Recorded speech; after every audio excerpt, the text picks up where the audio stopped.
Operation ಸಿಂಧೂರ ಕಾರ್ಯಾಚರಣೆಯ ಮೂಲಕ ಭಾರತ ಪಾಕಿಸ್ತಾನದಲ್ಲಿರುವಂತಹ ಉಗ್ರರ ನೆಲೆಗಳನ್ನು ಟಾರ್ಗೆಟ್ ಮಾಡಿ ಹೊಡೆದು ಹಾಕುವಂತಹ ಕೆಲಸವನ್ನ ಮಾಡಿತು. ಅದಕ್ಕೆ ಪ್ರತಿಕ್ರಿಯೆಯಾಗಿ ಪಾಕಿಸ್ತಾನ ನಿನ್ನೆ ಮಧ್ಯರಾತ್ರಿ ಹಾಗೆ ಇವತ್ತು ನಸುಕಿನ ಜಾವ ಭಾರತದ 15 ಪ್ರದೇಶಗಳ ಮೇಲೆ ದಾಳಿ ಮಾಡೋದಕ್ಕೆ ಮುಂದಾಗಿತ್ತು, ಡ್ರೋನ್ಗಳ ಮೂಲಕ, ಮಿಸೈಲ್ಗಳ ಮೂಲಕ. ಅದಕ್ಕೆ ಭಾರತವಾಗಿ ಕೊಟ್ಟಂತಹ ಉತ್ತರಕ್ಕೆ ಬೆಳಗ್ಗಿನಿಂದ ಪಾಕಿಸ್ತಾನ ಕಂಗಾಲಾಗಿ ಹೋಗಿದೆ. ಭಾರತ ಡ್ರೋನ್ನ ಮೂಲಕ ದಾಳಿಯನ್ನ ಮಾಡಿದೆ ಪಾಕಿಸ್ತಾನದಲ್ಲಿ. ಎಲ್ಲೆಲ್ಲಿ ಅನ್ನೋದನ್ನ ನೋಡ್ತಾ ಹೋಗೋಣ. ಯಾವ ಪ್ರದೇಶದಲ್ಲಿ ಭಾರತ ದಾಳಿಯನ್ನ ಮಾಡ್ತು ಅನ್ನೋದನ್ನ ಈ ವಿಡಿಯೋದಲ್ಲಿ ನೀವು ಗಮನಿಸ್ತಾ ಇದ್ದೀರಿ, ಈ ಫೋಟೋದಲ್ಲಿ, ಮ್ಯಾಪ್ ನಲ್ಲಿ ನೀವು ಗಮನಿಸ್ತಾ ಇದ್ದೀರಿ. ಆಪರೇಷನ್ ಸಿಂಧೂರ್ ಚಾಪ್ಟರ್ 2 ಇವತ್ತು ಬೆಳಗ್ಗಿನಿಂದ ಭಾರತದ ಸೇನೆ ಕೈಗೊಂಡಂತಹ ಕಾರ್ಯಾಚರಣೆ ಯಾವ ರೀತಿಯಾಗಿತ್ತು, ಎಲ್ಲೆಲ್ಲಾಗಿತ್ತು, ಪಾಕಿಸ್ತಾನದ ಯಾವ ಭಾಗದಲ್ಲಿ ಹೋಗಿ ಡ್ರೋನ್ ಬಿದ್ದಿದೆ, ಭಾರತ ಕಳುಹಿಸಿದಂತಹ ಡ್ರೋನ್, ಅಲ್ಲಿರುವಂತಹ ಡಿಫೆನ್ಸ್ ಸಿಸ್ಟಮ್ಗಳು ಅಥವಾ ಏರ್ ಡಿಫೆನ್ಸ್ ಸಿಸ್ಟಮ್, ಹಾಗೆ ಅಲ್ಲಿನ ರಡಾರ್ಗಳನ್ನ ಧ್ವಂಸ ಮಾಡಿದೆ.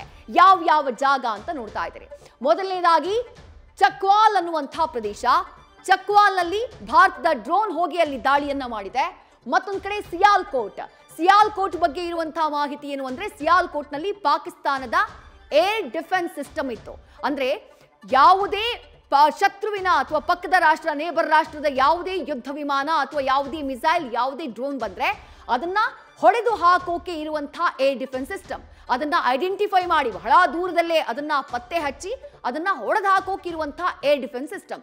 ಆದ್ರೆ ಸಿಯಾಲ್ಕೋಟ್ನಲ್ಲಿದ್ದಂತಹ ಏರ್ ಡಿಫೆನ್ಸ್ ಸಿಸ್ಟಮ್ನ ಡ್ಯಾಮೇಜ್ ಮಾಡುವಂತಹ ಅಥವಾ ಅದನ್ನ ಹಾಳು ಮಾಡಿ ಬಿಸಾಕುವಂತಹ, ಡೆಸ್ಟ್ರಾಯ್ ಮಾಡುವಂತಹ ಕೆಲಸವನ್ನ ಭಾರತೀಯ ಸೇನೆಯ ಡ್ರೋನ್ ಮಾಡಿದೆ. ಸಿಯಾಲ್ಕೋಟ್ನಲ್ಲಿ ಅಟ್ಯಾಕ್ ಆಗಿದೆ. ಇನ್ನು ಗುಜ್ರನ್ವಾಲಾ ಅನ್ನುವಂತಹ ಪ್ರದೇಶ, ಪಾಕಿಸ್ತಾನದ ಗುಜ್ರಾನ್ವಾಲಾ ಅನ್ನುವಂತಹ ಪ್ರದೇಶ, ಅಲ್ಲೂ ಕೂಡ ಡ್ರೋನ್ ದಾಳಿಯನ್ನ ಮಾಡಿದೆ ಭಾರತ. ಅಲ್ಲಿರುವಂತಹ ಮಿಲಿಟರಿ ಇನ್ಸ್ಟಾಲೇಷನ್ ನ ಗುರಿಯಾಗಿಸಿ ದಾಳಿಯನ್ನ ಮಾಡಲಾಗಿದೆ. ದಾಳಿ ಮಾಡಿರೋದೆಲ್ಲೆಲ್ಲಿ ಅಂದ್ರೆ, ಇವತ್ತು ಭಾರತ ಮಾಡಿರುವಂತಹ ದಾಳಿ ಇವತ್ತು ಕೂಡ ನಾಗರಿಕರನ್ನ ಗುರಿಯಾಗಿಸಿ ದಾಳಿಯನ್ನ ಮಾಡಿಲ್ಲ.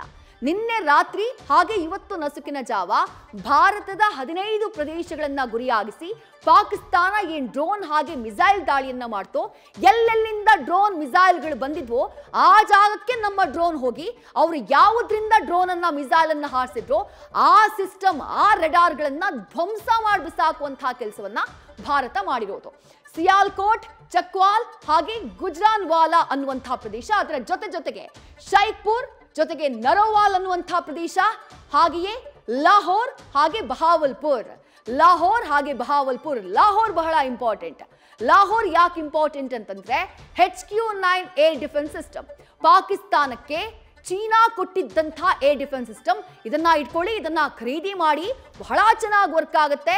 ಭಾರತ ನಿಮ್ಮ ಮೇಲೆ ಯಾವ ಡ್ರೋನ್ ಬಿಟ್ರು, ಯಾವ ಮಿಸೈಲ್ ಬಿಟ್ರು, ನಿಮ್ಮ ಪ್ರದೇಶವನ್ನ ಈ ಏರ್ ಡಿಫೆನ್ಸ್ ಸಿಸ್ಟಮ್ ಅದನ್ನ ತಡೆದು ಹಾಕುತ್ತೆ, ನಿಮ್ಮನ್ನ ರಕ್ಷಣೆ ಮಾಡುತ್ತೆ ಅಂತ ಹೇಳಿ ಪಾಕಿಸ್ತಾನ ಕೊಟ್ಟಂತಹ air defence system, HQ-9 air defence system ಅದಿದ್ದು ಇದೇ ಲಾಹೋರ್ನಲ್ಲಿ. ಆದ್ರೆ ಲಾಹೋರ್ನಲ್ಲಿದ್ದಂತಹ ಏರ್ ಡಿಫೆನ್ಸ್ ಸಿಸ್ಟಮ್ನ ನಾವು ಡೆಸ್ಟ್ರಾಯ್ ಮಾಡಿದೀವಿ ಅಂತ ಹೇಳಿ ಭಾರತೀಯ ಸೇನೆಯೇ, ರಕ್ಷಣಾ ಇಲಾಖೆಯೇ ಹೇಳ್ಕೊಂಡಿದೆ. ಆಗ್ಲೇ ಸುದ್ದಿಗೋಷ್ಠಿಯನ್ನ ಮಾಡಿದಂತಹ ವಿಂಗ್ ಕಮಾಂಡರ್ ವ್ಯೋಮಿಕಾ ಸಿಂಗ್ ಹಾಗೆ ಕರ್ನಲ್ ಸೋಫಿಯಾ ಕುರೇಶಿ ಅದನ್ನ ಸ್ಪಷ್ಟಪಡಿಸಿದ್ರು. ಲಾಹೋರ್ನ ಏರ್ ಡಿಫೆನ್ಸ್ ಸಿಸ್ಟಮ್ಗೆ ಡ್ಯಾಮೇಜ್ ಆಗಿರುವ ಬಗ್ಗೆ ನಮಗೆ ಖಚಿತ ಮಾಹಿತಿ ಸಿಕ್ಕಿದೆ ಅಂತ ಹೇಳಿ. ಅದರ ಜೊತೆಗೆ ಬಹಾವಲ್ಪುರ್ನಲ್ಲಿ ನಿನ್ನೆನೂ ಕೂಡ ಹಂಗಾಮ ಆಗಿತ್ತು. ಅಲ್ಲಿದ್ದಂತಹ ಆ ಮರ್ಕಸ್ ತೈಬಾ ಅನ್ನುವಂತಹ, ಮರ್ಕಸ್ ಸುಬಾನಲ್ಲ, ಆ ಮಸೀದಿ ಏನಿದೆ, ಉಗ್ರರನ್ನ ತಯಾರು ಮಾಡ್ತಾ ಇದ್ದಂತಹ ಫ್ಯಾಕ್ಟರಿ, ಅದರ ಮೇಲೆ ಭಾರತ ಮಿಸೈಲ್ ದಾಳಿಯನ್ನ ಮಾಡಿತ್ತು. ಇವತ್ತು ಅಲ್ಲಿರುವಂತಹ ಮಿಲಿಟರಿ ಇನ್ಸ್ಟಾಲೇಷನ್ಸ್ ಏನಿದೆ, ಆ ರೆಡಾರ್ ಹಾಗೆ ಅಲ್ಲಿರುವಂತಹ ಆ ಮಿಸೈಲ್ ಲಾಂಚ್ ಪ್ಯಾಡ್ಗಳು ಏನಿದ್ವು, ಲಾಂಚ್ ವೆಹಿಕಲ್ಸ್, ಅದರ ಮೇಲೆ ದಾಳಿಯನ್ನ ಮಾಡುವಂತಹ ಕೆಲಸ ಭಾರತ ಮಾಡಿದೆ. ಕೇವಲ ಇಷ್ಟು ಮಾತ್ರ ಅಲ್ಲ, ರಾವಲ್ಪಿಂಡಿಯಲ್ಲಿ ದಾಳಿಯಾಗಿದೆ, ಕರಾಚಿಯಲ್ಲಿ ದಾಳಿಯಾಗಿದೆ.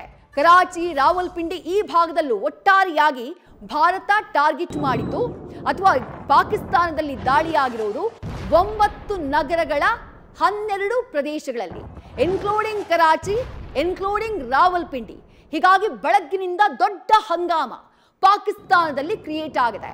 ನಿನ್ನೆ ಮಧ್ಯರಾತ್ರಿ ಹಾಗೆ ಇವತ್ತು ನಸುಕಿನ ಜಾವ ಭಾರತದ ಮೇಲೆ ದಾಳಿ ಮಾಡಿಬಿಡ್ತೀನಿ ಅಂತ ಹೇಳಿ 15 ಪ್ರದೇಶಗಳನ್ನ ಗುರಿಯಾಗಿಸಿ ಪಾಕಿಸ್ತಾನ ಮಿಸೈಲ್ ದಾಳಿ, ಡ್ರೋನ್ ದಾಳಿಯನ್ನ ಏನ್ ಮಾಡ್ತೋ ಅದ್ಯಾವುದು ರೀಚ್ ಆಗಿಲ್ಲ ಬಿಡಿ. ಭಾರತದ ಭೂಮಿಗೆ ರೀಚ್ ಆಗೋ ಮೊದಲೇ ನಮ್ಮ ಏರ್ ಡಿಫೆನ್ಸ್ ಸಿಸ್ಟಮ್ S-400 ಅದನ್ನ ಹೊಡೆದು ಹಾಕ್ತು, ಅದನ್ನ ಛಿದ್ರ ಮಾಡಿ ಬಿಸಾಕ್ತು. ಆದ್ರೆ ಅವ್ರು ಮಾಡಿದಂತಹ ಕೃತ್ಯಕ್ಕೆ ನಾವು ಉತ್ತರ ಕೊಡ್ಬೇಕಲ್ಲ.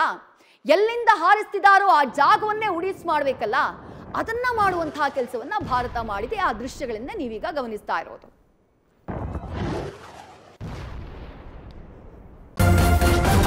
ನ್ಯೂಸ್ ಫಸ್ಟ್ ನಿರ್ಭೀತಿಯಿಂದ ನಿಮ್ಮ ಪರವಾಗಿ.